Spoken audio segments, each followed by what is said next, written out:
कुरुक्षेत्र के बहुचर्चित हत्याकांड के आरोपी डॉक्टर चंदेश्वर सैनी को कुरुक्षेत्र पुलिस ने गिरफ्तार कर लिया। बता दें कि 2 दिन पहले हत्यारे चंदेश्वर सैनी ने अपने साडू डॉक्टर राजन चौधरी को गोली मार करके हत्या कर दी थी और अपनी पत्नी पर भी 5 गोलियां दागी थी, जिसमें उनकी पत्नी गंभीर रूप से घायल हो गई थी, जिसकी हालत को देखते हुए डॉक्टर ने चंडीगढ़ रेफर कर दिया था। पत्नी से झगड़े और शक के चलते उसने इस पूरी घटना को अंजाम दिया। उसकी पत्नी झगड़े के चलते कई दिनों से उसकी बहन के घर पर रह रही थी।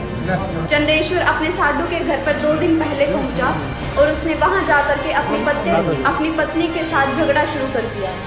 बीच बचाव कराने आए उनके साडू डॉक्टर राजन चौधरी और अपनी पत्नी कुसुम पर चंदेश्वर ने अपनी लाइसेंसी रिवॉल्वर से गोलियों की बौछार कर दी, जिसमें उनके साडू के उपचार के दौरान मौत हो गई, जबकि उनकी पत्नी को भी 5 से 6 गोलियां लगी। उसके बाद से आरोपी पुलिस से छुपता हुआ फिर रहा था। पुलिस ने आज उसको उसकी रिवॉल्वर सहित गिरफ्तार कर और पुलिस व्यापक पूछताछ में जुटी हुई है।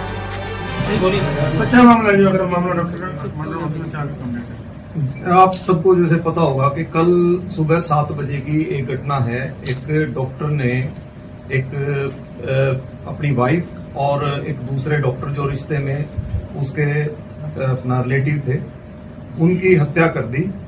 और जो हत्या के पीछे कारण है, जो वो डॉक्टर है, पिछले लंबे समय से उनके पति पत्नी का आपस में रिलेशन था जो जिसमें अनबन चलती आ रही थी। और अनबन का ज्यादा कारण ये सामने आया अभी प्राइमरी स्टेज पे कि वो शक करता था अपनी पत्नी पे।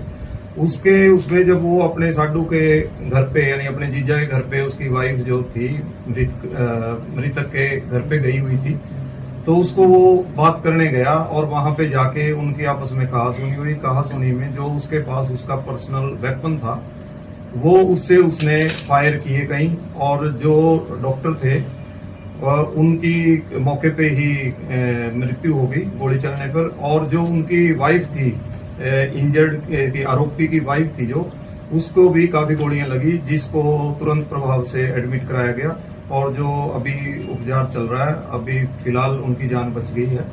और इसका जो मोटिव था वो अपने उसको बदला लेना था। आपस में इनकी जो रंजिश थी अपने साडू से वो चलती आ रही थी और फिलहाल अभी जांच जारी है। जो कल 7 बजे की घटना है, जो हमारी टीम ने एसपी साहब के मार्गदर्शन पर तत्परता से कार्रवाई करते हुए अलग अलग टीमें गठित की गई, जिसमें हमारी टीम ने उसको आज देवीलाल पार्क कुरुक्षेत्र के नजदीक से जो गिरफ्तार कर लिया है और उसको न्यायालय में पेश किया जाएगा। पेश करके उसका रिमांड लिया। हथियार बरामद हुए उससे? हाँ जी, उससे हथियार बरामद कर लिया गया है और अभी कुछ बरामदगी वगैरह जो इन्वेस्टिगेशन के और साक्ष्य हैं वो अभी इकट्ठे किए जाने हैं और जिसके लिए रिमांड लिया जाएगा। जांच करेगी कि रिवॉल्वर जमा थी थाने में, उस पर कैसे पहुंची? जी, ये रिवॉल्वर पहले जमा थी, जो उनका आपस में कुछ विवाद चलता आ रहा था, रिवॉल्वर जमा थी। और ये अभी कुछ दिन पहले ही जो एक्यूज्ड है वो अपना असला जो था वो थाने से रिलीज करवा कर लेकर आया है।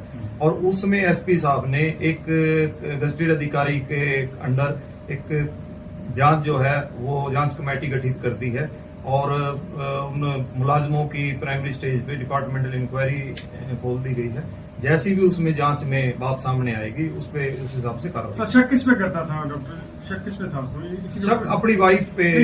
किसके साथ शक करता था? बस ऐसा कुछ नहीं है, अलग अलग के उसका यही कहना था कि भी जो इसका चाल चलन है, घर का तौर तरीका है, वो सही नहीं।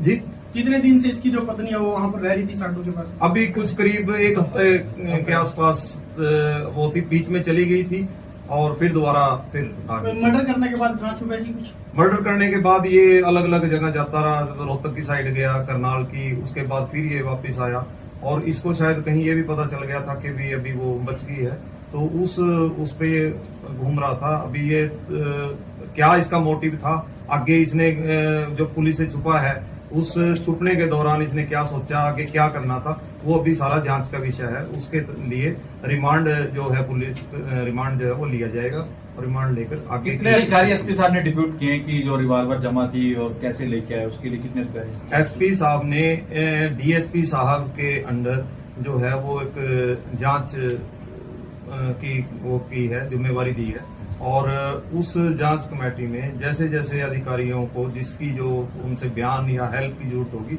वो समय समय लेकिन बताया कि इसके बीजेपी से भी नाते थे, भारतीय जनता पार्टी में शामिल था कुछ नहीं, अभी ऐसा कुछ नहीं है। बाकी हम हर पहलू पे जांच करेंगे। अभी तो इसको गिरफ्तार करके ही लाए हैं। सर लीगल प्रोसेस में क्या हथियार नहीं ले सकता था जो जमा था इसका झगड़े के बाद? जी क्या था? जो प्रोसेस का हथियार जमा था थाने में ले नहीं सकता था? प्रोसेस क्या होता है इसके लिए? वो देखिए क्या होता है कि एक जो पर्सनल वेपन होता है, यदि वो किसी कारण से वो खुद जमा करवाता है या जैसे ये इलेक्शन के दौरान है या कोई और कारण से वो जमा करवाता है तो उसका अधिकार खुद का होता है, वो जब लेना चाहे ले सकता है। अब इस मामले में वो किस अप्रोच में जमा हुआ है, किन परिस्थितियों में और कैसे इसने लिया है, उसके लिए एसपी साहब उसके ससुर की शिकायत थी, झगड़ा करता था अक्सर, पहले भी मारपीट करा था, ऐसी शिकायत दी थी कि रिवॉल्वर है इसके पास, ये कभी भी हमला कर सकता है। ऐसी बात जो है अभी प्राइमरी स्टेज पे हमारे जांच में आई है, लेकिन इसकी पुष्टि हम आगे रिमांड पर इसको लेकर फिर करते हैं। हाईकोर्ट हो जाता है कभी मेंटली फिट है ये ऐसा क्या? हाईकोर्ट देखिए वो मेडिकल करवाएंगे और बोर्ड द्वारा मेडिकल करवा के इसके जो मेंटल स्टेज है उसका पता किया। कब पेश किया जाएगा इसको कोर्ट? इसको कल पेश किया जाएगा। महिला को कितनी गोली लगी सर? उसकी तबीयत कैसी है सर आपकी? अभी महिला की तबीयत जो है, उनकी जो स्थिति है वो डॉक्टर फिलहाल खतरे से बाहर बता रहे हैं, लेकिन अंडर ऑब्जर्वेशन रखा गया है। और महिला को कई गोलियां लगी हैं, करीब इसने 6-7 राउंड फायर किए हैं जो इसके कहने के अनुसार है। लेकिन अभी वो सारा जो है तो वो अपना सीन ऑफ क्राइम टीम से रोड से रिपोर्ट लेके और फिर वो बताया जाएगा। पिस्टल की जांच की हो तो कहाँ से पिस्टल थी? मेड इन इंडिया थी? ये मेड इन इंडिया है, कानपुर से इसने खरीदी थी और करीब 65,000 के आसपास की कानपुर से खरीदी थी। लाइसेंस वगैरह और पिस्टल हमने रिकवर कर ली है, राउंड रिकवर कर लिए हैं और इनको और इसके जो आगे कपड़े रिकवर करेंगे और जो मृतक के शरीर से गोलियां निकली हैं और इंजर्ड जो इसकी वाइफ है उससे गोलियां जो निकली हैं उन सब का मिलान करने के लिए उसको एफएसएल भेजा जाएगा और एफएसएल की जो रिपोर्ट आएगी। टोटल गोलियां कितनी चली सर? टोटल लगभग आधा दर्जन के लगभग गोलियां चली हैं। एग्जैक्ट जो है वो अभी हमारी रिपोर्ट आ जाएगी, उसमें पता चलेगा। Thank you. आरोपी की लगभग उम्र कितनी है सर? आरोपी की 53 साल उम्र है। वाइफ जो इंजर्ड है उनका भी कोई स्पष्टीकरण आया है? वाइफ की अभी स्टेटमेंट नहीं हो पाई है क्योंकि उनका ट्रीटमेंट चल रहा है। 25 साल से ये मैरिड था।